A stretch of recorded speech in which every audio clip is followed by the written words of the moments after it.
أعوذ بالله من الشيطان الرجيم بسم الله الرحمن الرحيم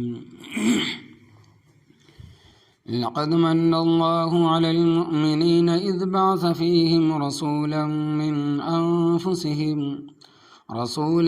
من أنفسهم يتلو عليهم آياته ويزكيهم ويعلمهم الكتاب والحكمة وإن كانوا من قبل لفي ضلال مبين أولما أصابتكم مصيبة قد أصبتم مثليها قلتم أنى هذا قل هو من عند أنفسكم إن الله على كل شيء قدير وما أصابكم يوم التقى الجمعان فبإذن الله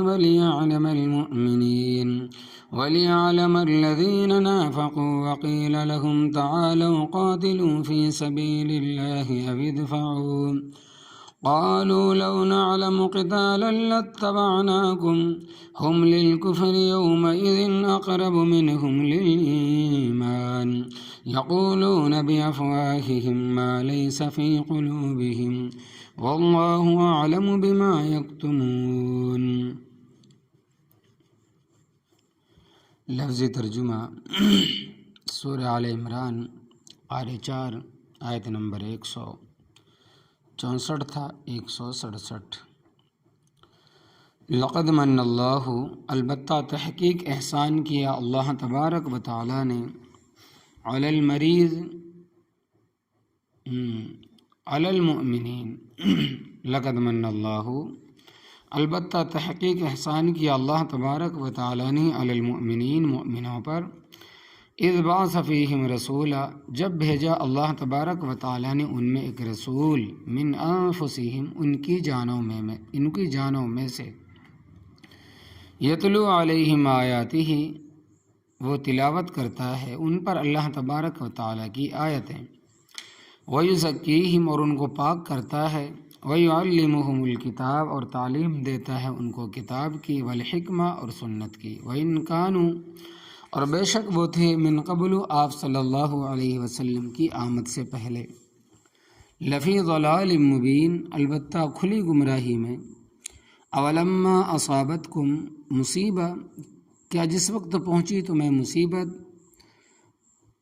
قد اصابتہم مثلیہا، تم پہنچا چکے تو جیسی دو مصیبتیں، قلتم انا ھذا، تم نے کہا یہ کہاں سے آئی ہے، قل، آپ صلی اللہ علیہ وسلم کہہ دیجئے، ہوا من عند انفسکم، وہ تمہارے نفسوں کی طرف سے آئی ہے. ان اللہ علی کل شیء قدیر، بے شک اللہ تبارک و تعالی ہر چیز پر قادر ہے. وما اصابکم، اور وہ ہر چیز جو تمہیں پہنچی، یوم التقى الجمعان، جس دن آمنے سامنے آئیں دو جماعتیں، فبإذن اللہ، بس اللہ تبارک و تعالیٰ کے حکم سے. ولیعلم المؤمنین، اور تاکہ ظاہر کر دے اللہ تبارک و تعالیٰ مومنوں کو، ولیعلم الذین، اور تاکہ ظاہر کر دے ان لوگوں کو، نافقو، جو منافق ہے. وقیل لہم، اور کہا گیا ان کو، تعالوا قاتلوا، آؤ لڑو، فی سبیل اللہ، اللہ تبارک و تعالیٰ کے راستے میں، او ادفعوا، یا دفاع کرو. قالوا، کہنے لگے، لو نعلم قتالا، اگر ہم جانتے لڑائی، اتبعناکم، البتہ ہم ضرور تمہاری پیروی کرتے. ہم للکفر،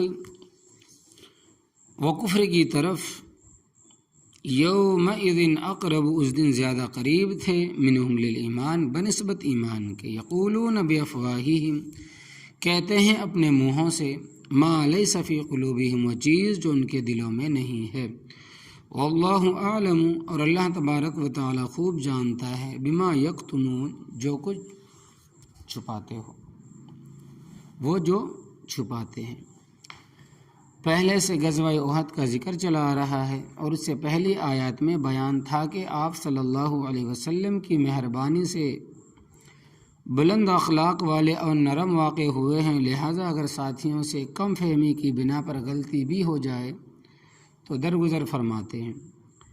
اب اللہ تبارک و تعالیٰ فرماتے ہیں کہ میرا تم پر احسان ہے کہ میں نے ایسا شان والا پیغمبر تمہاری طرف مبعوث فرمایا۔ ارشاد ربانی ہے کہ لقد من اللہ، البتہ تحقیق احسان کیا اللہ تبارک و تعالیٰ نے علی المؤمنین، مومنوں پر، اذ بعث فیہم رسولا، جب بھیجا اللہ تبارک و تعالیٰ نے ان میں ایک رسول، من انفسہم، ان کی جانوں میں سے، یعنی انہی میں سے۔ اللہ تبارک و تعالیٰ کا یہ احسان کافروں پر بھی ہے، کیونکہ آپ صلی اللہ علیہ وسلم کل کائنات کے لیے پیغمبر بنا کر بھیجے گئے، لیکن کافروں نے اس احسان سے فائدہ نہیں اٹھایا، اور مومنوں نے صحیح معنوں میں اس احسان سے فائدہ اٹھایا ہے، اور مومنوں نے اس میں، یعنی مومنوں نے صحیح اس احسان کا فائدہ اٹھایا ہے، لہذا احسان بھی انہی پر ہے۔ جس طرح قرآن پاک سب لوگوں کے لیے ہدایت ہے، مگر چونکہ فائدہ اس سے متقی حضرات اٹھاتے ہیں، اس لیے فرمایا کہ ھدی للمتقین، ہدایت ہے پرہیزگاروں کے لیے۔ اسی طرح حضرت صلی اللہ علیہ وسلم کی بعثت کل کائنات کے لیے رحمت اور سب پر رب تعالیٰ کا انعام و احسان ہے، مگر کافروں نے اس انعام اور احسان کی قدر نہیں کی، اور مومنوں نے قدر کی ہے، اور بھیجا بھی انہی میں سے ہے۔ انہی میں سے کا مطلب ہے کہ آپ انسانوں میں سے ہے۔ پھر آپ صلی اللہ علیہ وسلم قریشی اور ہاشمی بھی ہے، مطلب یہ ہے کہ آپ صلی اللہ علیہ وسلم نہ تو ملائکہ میں سے ہے اور نہ ہی جنات میں سے ہے، بلکہ جنس انسانی میں سے ہے، اور حقیقت یہ ہے کہ دوسری نوع اور جنس سے فائدہ نہیں اٹھایا جا سکتا۔ مثال کے طور پر حضرت جبرائیل علیہ السلام جو فرشتوں کے سردار ہے، اگر ان کو انسانوں کے لیے پیغمبر بنا کر بھیجا جاتا، جن کو نہ بھوک لگتی ہے، نہ پیاس لگتی ہے، نہ گرمی، نہ سردی، نہ دکھ، نہ تکلیف، وہ ہر چیز سے پاک ہے، تو ان کو انسانی ضروریات کا کیا احساس ہوتا؟ جس کو بھوک کا احساس نہیں ہے وہ روزے کا کیا حکم دیتا کہ روزے رکھو؟ جس کو گرمی سردی کا احساس نہیں ہے وہ کیا حکم کرے گا کہ سردیوں میں چاہے پانی ٹھنڈا ہو یا گرم تم نے غسل بھی کرنا اور وضو بھی؟ جس کو بیماری کی تکلیف کا احساس ہی نہیں وہ صبر کی تلقین کیا کرے گا؟ جس کا باپ ہی نہیں، بیٹا نہیں ہے، بھائی نہیں ہے، بہنیں نہیں ہیں، خالائیں پھوپھیاں نہیں ہیں، ان کو ان کے مرنے پر دکھ اور صدمے کا کیا احساس ہو سکتا ہے کہ ان کے مرنے پر انسان پر کیا گزرتی ہے؟ وہ صبر کی تلقین کرے گا۔ جب اس کو معلوم ہی نہیں ہے موت کا صدمہ کیا ہوتا ہے، تو یہاں بشر ہی بشر کی تسلی کا سامان کر سکتا ہے، جس کو ان ساری چیزوں کا احساس ہے۔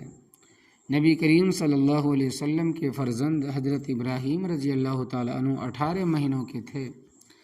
دودھ پیتے تھے، بیمار ہو گئے۔ دوسری طرف یہ ہوا کہ مدینہ منورہ سے 1 میل کی مسافت پر ایک مقام تھا سرار، آج کل وہ مدینہ طیبہ کی آبادی میں شامل ہو گیا ہے۔ وہاں ایک آدمی تھا ابو الحداد، لوہے کا کام کرتا تھا، اس کا دودھ پیتا بچہ فوت ہو گیا۔ اس کی بیوی بڑی صحت مند تھی، دودھ اس کا وافر تھا۔ اس نے اپنے خاوند کو کہا کہ ہمارا بچہ فوت ہو گیا ہے اور دودھ ضائع ہو جائے گا، میرا خیال ہے کہ تو جا کر نبی کریم صلی اللہ علیہ وسلم کو پیشکش کر کہ وہ اپنا بچہ دودھ پلانے کے لیے ہمیں دے دے۔ چنانچہ اس کے خاوند نبی کریم صلی اللہ علیہ وسلم سے درخواست کی، تو آپ صلی اللہ علیہ وسلم نے حضرت ماریہ قبطیہ رضی اللہ تعالیٰ عنہ سے مشورہ کیا، کیونکہ حضرت ابراہیم رضی اللہ تعالیٰ عنہ ان کے پیٹ سے تھے۔ انہوں نے کہا کہ حضرت بالکل ٹھیک۔ چنانچہ ابو الحداد رضی اللہ تعالیٰ عنہ کی انہوں کی بیوی بڑی چاہت اور شوق کے ساتھ لے گئی، لیکن خدا کی شان کے کچھ مدت کے بعد وہ ان کے پاس بیمار ہو گیا۔ انہوں نے نبی کریم صلی اللہ علیہ وسلم کو اطلاع دی کہ حضرت بچے کی حالت بڑی نازک ہے، آپ تشریف لائیں۔ نبی کریم صلی اللہ علیہ وسلم چند ساتھیوں کے ہمراہ تشریف لے گئے۔ آپ صلی اللہ علیہ وسلم نے بچے کو اٹھایا جب تو اس کا سانس اکھڑ رہا تھا، بے اختیار نبی کریم صلی اللہ علیہ وسلم کی آنکھوں سے آنسو جاری ہو گئے۔ حضرت عبد الرحمن بن عوف رضی اللہ تعالیٰ عنہ نے فرمایا کہ حضرت آپ صلی اللہ علیہ وسلم تو رونے سے منع فرماتے ہیں اور آپ خود رو رہے، تو فرمایا کہ فاشار الی لسانہ، نبی کریم صلی اللہ علیہ وسلم نے زبان مبارک کی طرف اشارہ کر کے فرمایا کہ میں نے جس رونے سے منع کیا ہے اس کا تعلق زبان کے ساتھ نہیں ہے، اس کا تعلق زبان کے ساتھ ہے، یعنی نوحہ بیان کرنا واویلا کرنا منع ہے۔ دل میں صدمہ ہوا اور آنکھوں سے آنسو گر رہے ہوں تو اس میں کوئی گناہ نہیں۔ حضرت ابراہیم رضی اللہ تعالیٰ عنہ فوت ہو گئے تو اس موقع پر نبی کریم صلی اللہ علیہ وسلم نے فرمایا کہ ان العین تدمع، آنکھ آنسو بہاتی ہے، والقلب یحزن، اور دل غمگین ہے، ولا تقول الا ما یرضی ربنا، مگر ہم زبان سے وہی لفظ نکالتے ہیں جس سے ہمارا رب خوش ہو۔ اور فرمائے کہ وَإِنَّ بِفَرَاقِكَ لَمَحْزُونُونَ، اے ابراہیم بے شک ہم تیری جدائی پر بہت دکھی ہیں۔ بخاری جلد صفحہ 174۔ ایسے موقع پر تسلی تو بشر ہی دے سکتا، فرشتہ کیا تسلی دے گا جس کا نہ کوئی رشتہ دار، نہ قیامت سے پہلے کوئی موت، نہ سر درد، نہ پیٹ درد، نہ گھٹنوں میں درد، نہ ٹخنوں میں درد۔ اس کے سامنے کوئی بشر کو پیغمبر بنا کر بھیجا جس کے ساتھ یہ ساری ضرورتیں لگی ہوئی ہے، گرمی بھی لگتی ہے، سرمی بھی محسوس ہوتی ہے، تکلیف کا بھی احساس ہوتا ہے۔ ایک دفعہ نبی کریم صلی اللہ علیہ وسلم کے گھٹنے میں ایسی تکلیف ہوئی کہ آپ صلی اللہ علیہ وسلم بیٹھ کر پیشاب نہیں کر سکتے تھے، کھڑے ہو کر پیشاب کیا۔ اور بخاری شریف کی روایت میں ہے کہ ایک دفعہ درد شقیقہ نے آپ صلی اللہ علیہ وسلم کو اتنا پریشان کیا کہ 2 دن آپ صلی اللہ علیہ وسلم نے بھوک کی وجہ سے پیٹ پر پتھر باندھے۔ ہجرت کے سفر میں آپ صلی اللہ علیہ وسلم نے حضرت ابو بکر صدیق رضی اللہ تعالیٰ عنہ کو فرمایا، ابو بکر رضی اللہ تعالیٰ عنہ پیاس لگی ہے، کہیں سے پانی تلاش کرو۔ تو انسانوں کی ہدایت کا ذریعہ وہی بنے گا جس کو یہ ساری ضرورتیں پیش آئی۔ آپ صلی اللہ علیہ وسلم کی زندگی میں آپ صلی اللہ علیہ وسلم کی 2 بیویاں فوت ہوئی، پھوپھیاں فوت ہوئی، بیٹے فوت ہوئے، 3 بیٹیاں فوت ہوئی۔ تو انسانوں کے لیے وہی نمونہ بنے گا جس کو صدمات کا احساس ہو۔ تو اللہ تبارک و تعالیٰ کا بڑا احسان ہے کہ اس نے بشر کو پیغمبر بنا کر بھیجا، کوئی جن یا فرشتہ نہیں بھیجا۔ پھر چونکہ اول مخاطبین عربی تھے اس لیے عربی بھیجا۔ اگر پیغمبر اجمی ہوتا تو وہ فائدہ نہیں اٹھا سکتے تھے۔ اسی آیت کریمہ کے تحت علامہ سید محمود آلوسی رحمۃ اللہ علیہ جو آخری دور کے عظیم مفسر گزرے ہیں، حوالہ نقل فرماتے ہیں کہ اگر یہ حوالہ عالمگیری، بحر الرائق اور جتنی مستند کتابیں ہیں ان میں بھی موجود ہے کہ شیخ ولی الدین عراقی سے سوال کیا گیا کہ کیا یہ جاننا کہ نبی کریم صلی اللہ علیہ وسلم بشر اور عربی ہے صحت ایمان کے لیے شرط ہے یا فرض کفایہ ہے؟ تو انہوں نے اس کا جواب دیا کہ صحت ایمان کے لیے شرط ہے۔ اگر کسی شخص نے یہ کہا کہ میں نبی کریم صلی اللہ علیہ وسلم کی رسالت کو تمام مخلوق کے لیے مانتا ہوں لیکن میں یہ نہیں جانتا کہ آپ بشر تھے یا فرشتہ یا جن، یا یہ کہا کہ میں نہیں جانتا کہ آپ صلی اللہ علیہ وسلم عربی تھے یا اجمی، تو فرماتے ہیں کہ فلا شک فی کفرہ، تو اس شخص کے کفر میں کوئی شک نہیں ہے، کیونکہ اس نے قرآن پاک کی تکذیب کی ہے اور اس چیز کا انکار کیا جس کی خلف سلف اگلے پچھلے تمام قرون اسلام میں تلقی بالقبول کرتے رہیں۔ روح المعانی جلد 4 صفحہ 101۔ کیونکہ اس بات کا یہ جاننا کہ نبی کریم صلی اللہ علیہ وسلم بشر تھے اور عربی تھے فرض عین ہے، یعنی ہر مسلمان پر لازم اور فرض عین ہے، اور فرض عین کو نہ جاننا کفر ہے۔ اور ایک ہوتا ہے فرض کفایہ کو، اس کو اگر چند آدمی بھی ادا کر دے تو باقی بری و ذمہ ہو جاتے، جیسے جنازہ ہے کہ کچھ آدمی اس فرض کو ادا کرتے تو باقیوں پر کوئی گناہ نہیں ہے۔ اسی طرح تبلیغ دین فرض کفایہ ہے، اگر کچھ افراد یہ فرض ادا کر رہے ہیں تو باقی گناہ سے فارغ ہیں، اور جو عبادتیں فرض عین ہیں، اس کا سمجھنا اور ادا کرنا ہر مسلمان کے لیے ضروری، جیسے نماز، روزہ، حج، زکوٰۃ، حلال حرام یہ ضروریات دین میں سے ہے،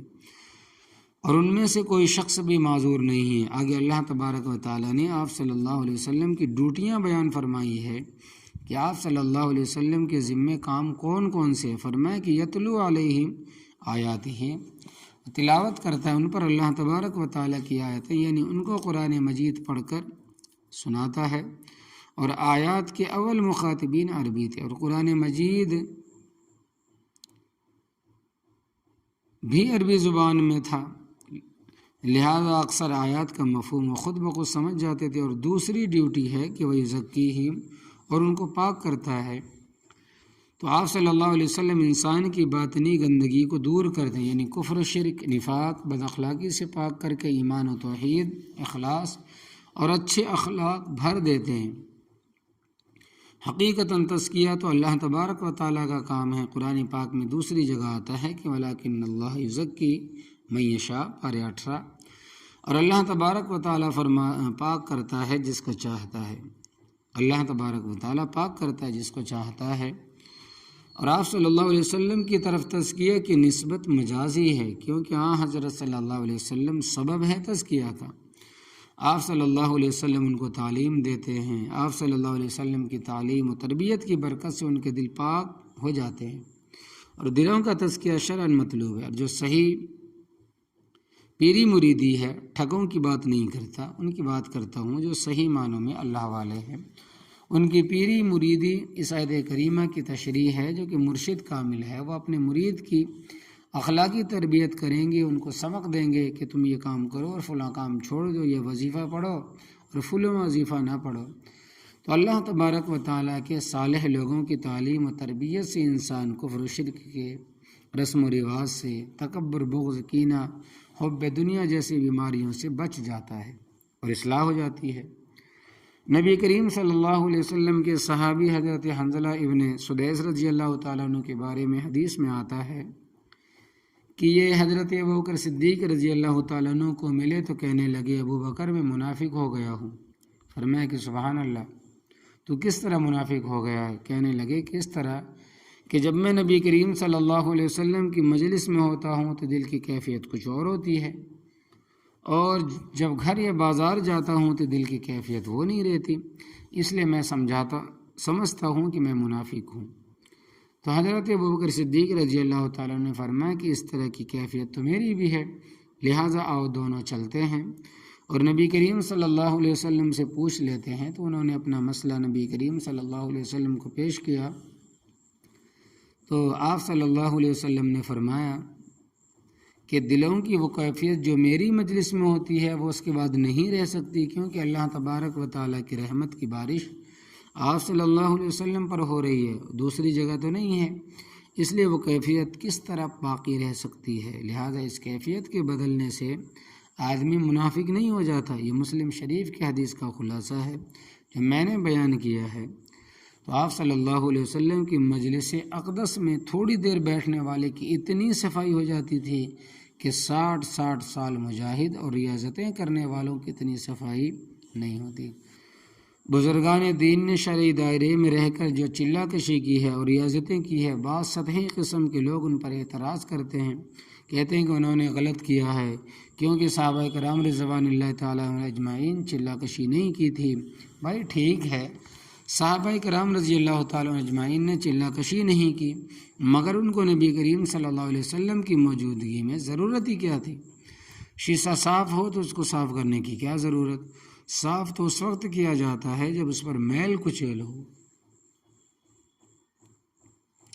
صحابہ کرام رضی اللہ تعالیٰ اجمعین کے شیشے ویسے ہی صاف تھے، پھر نبی کریم صلی اللہ علیہ وسلم کی مجلس میں بیٹھنے سے اتنا صاف ہو جاتے تھے کہ 60 سالہ مجاہد سے بھی وہ کیفیت حاصل نہیں ہو سکتی تھی، تو ان کو مجاہدے کی کیا ضرورت تھی کہ وہ چلہ کشی کرتے؟ مگر نبی کریم صلی اللہ علیہ وسلم کے بعد وہ کیفیت باقی نہیں رہی، اس لیے دلوں کی صفائی کے لیے مجاہدہ کرنا پڑتا ہے۔ یاد رکھنا، کثرت کے ساتھ ذکر کرنے سے دلوں کی صفائی ہوتی ہے،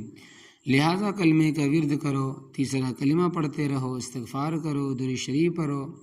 قرآن پاک کی تلاوت کرو، قبر کو یاد کرو، آخرت کا خیال کرو، اپنی نظر کو محفوظ رکھو، اس سے دلوں کی صفائی ہوتی ہے اور تزکیہ نفس شریعت میں مطلوب ہے۔ آپ صلی اللہ علیہ وسلم کا تیسرا کام فرمایا کہ وَيُعَلِّمُهُمُ الْكِتَابَ وَالْحِکْمَةَ، اور تعلیم دیتا ہے ان کو کتاب کی اور حکمت کی۔ قرآن پاک اگرچہ عربی زبان میں نازل ہوا، قرآن پاک اگرچہ عربی زبان میں ہے،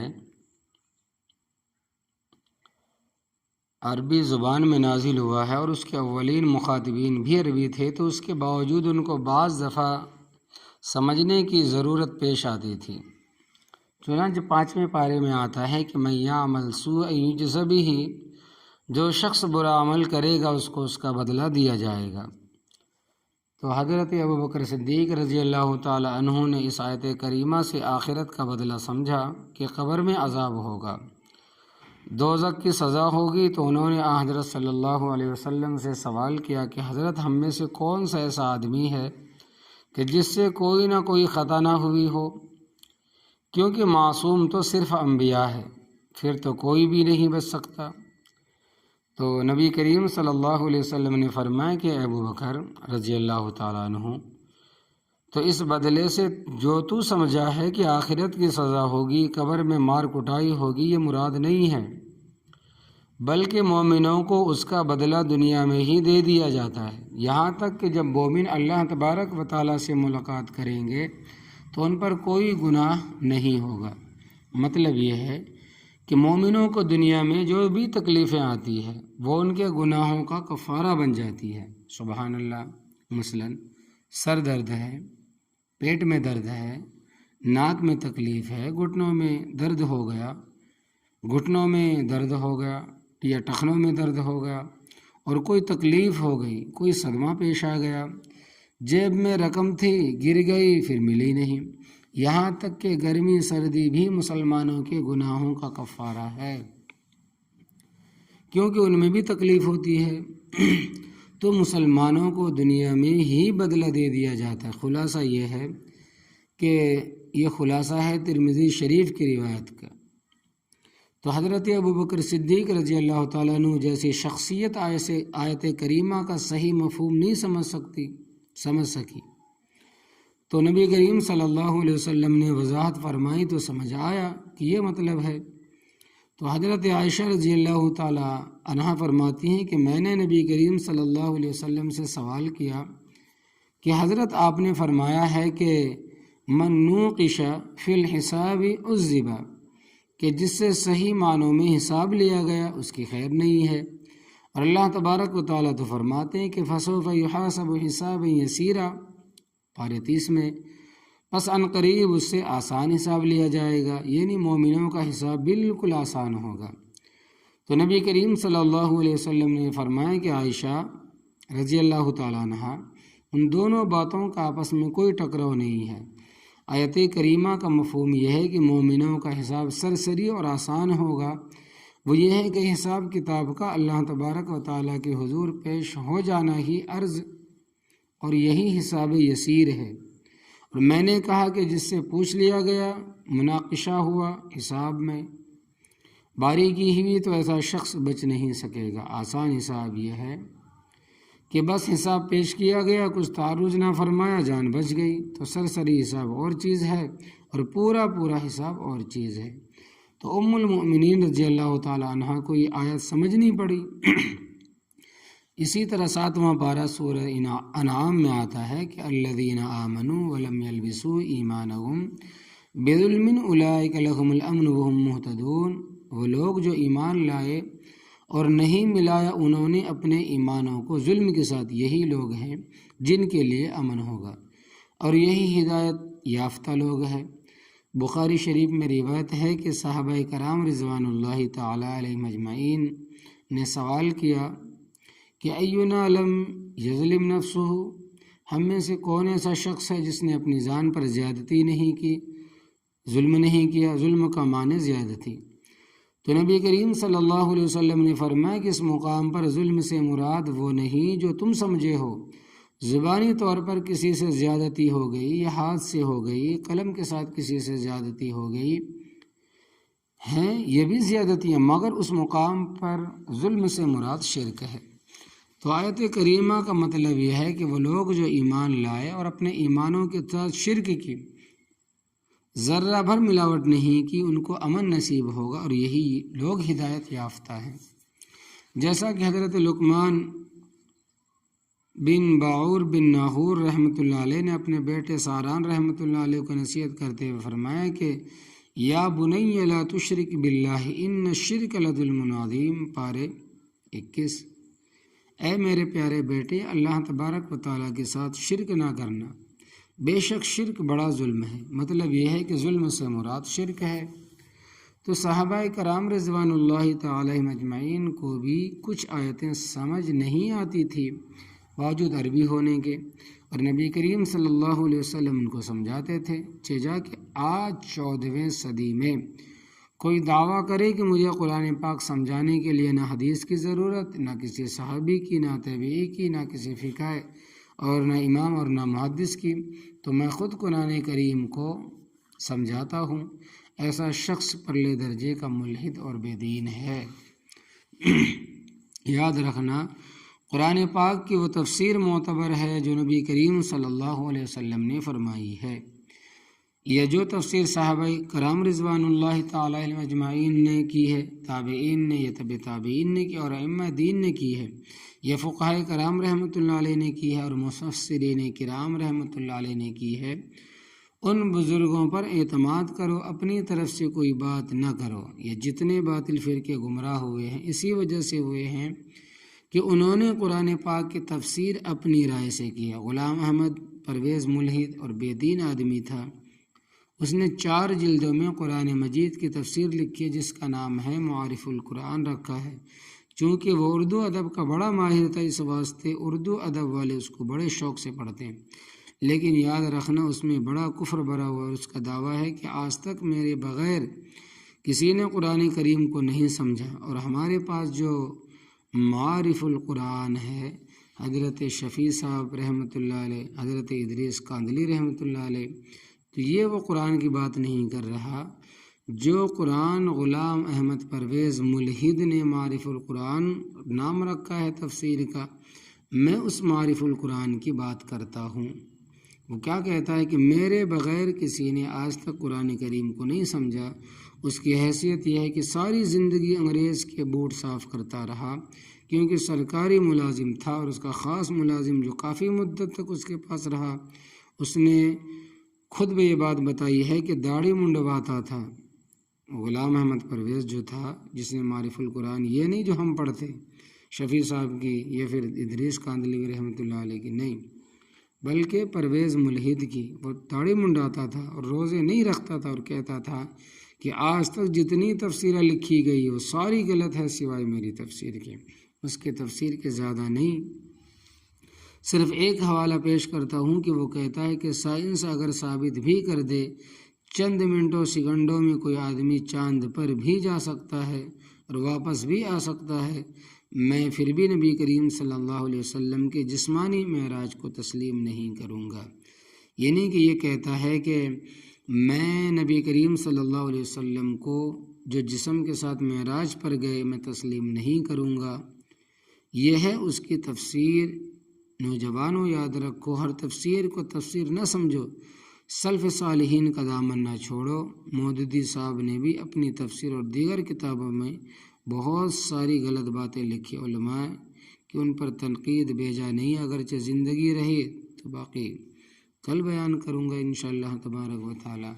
یہ ہے کہ ان میں کچھ غلطیاں ہیں جو علماء نے تنقید بھیجا نہیں کی، نشاندہی کی ہے، یہ ہے۔ تو اللہ عمل کی توفیق عطا فرمائے۔